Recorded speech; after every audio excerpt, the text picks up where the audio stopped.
নিশা শিৱসাগৰ থানাৰ ৰোডত ভয়ংকৰ অগ্নিকাণ্ডৰ ঘটনা সংঘটিত হয়। এই ঘটনাত 4খনকৈ দোকান সম্পূৰ্ণৰূপে ভস্মীভূত হৈ পৰে।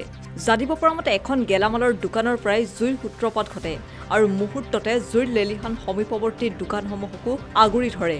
মুহূৰ্ততে শেষ হৈ যায় 4খনকৈ দোকান। প্ৰাৰম্ভিক তথ্য অনুসৰি লক্ষাধিক টকাৰ সামগ্ৰী ইতিমধ্যে জুইত জাহ গৈছে। ঘটনাস্থলীত শিৱসাগৰ আৰক্ষী আৰু অগ্নি নিৰ্বাপক বাহিনীৰ বিষয়ে উপস্থিত হৈ নিয়ন্ত্ৰণ কৰে পৰিস্থিতি। স্থানীয় ৰাইজেও একত্ৰিত হৈ উদ্ধাৰ কাৰ্যত সহায় কৰে। সৌভাগ্যবশতঃ কোনো প্ৰাণহানিৰ খবৰ বৰ্তমানলৈকে পোৱা নাই। যিকোৰা জুই লাগিছে, এই জুইকোৰা লগাৰ পিছত আমাৰ অসুবিধা হৈছে গাড়ী ফায়াৰ ব্ৰিগেডৰ গাড়ী অহা যোৱা কৰাৰ ক্ষেত্ৰত। এই ইয়াত অহা যোৱা কৰা ৰাস্তাটোক পৌৰ প্ৰশাসনে খান্দি পেলাই থৈ দিছে।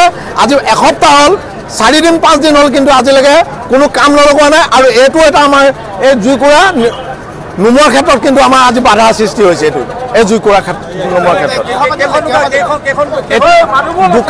দোকান এতিয়ালৈকে 4খন দোকান জ্বলিছে আৰু কিহৰ পৰা জ্বলিছে আমি এতিয়ালৈকে গম পোৱা নাই। জুইকোৰা কিহৰ পৰা লাগিলে গম পোৱা নাই।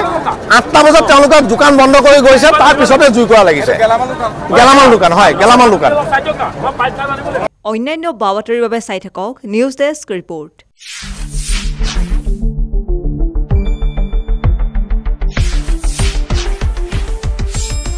শুদ্ধ আৰু বিস্তৃত বাতৰিৰ বাবে চাই থাকক নিউজ ডেস্ক ৰিপৰ্ট।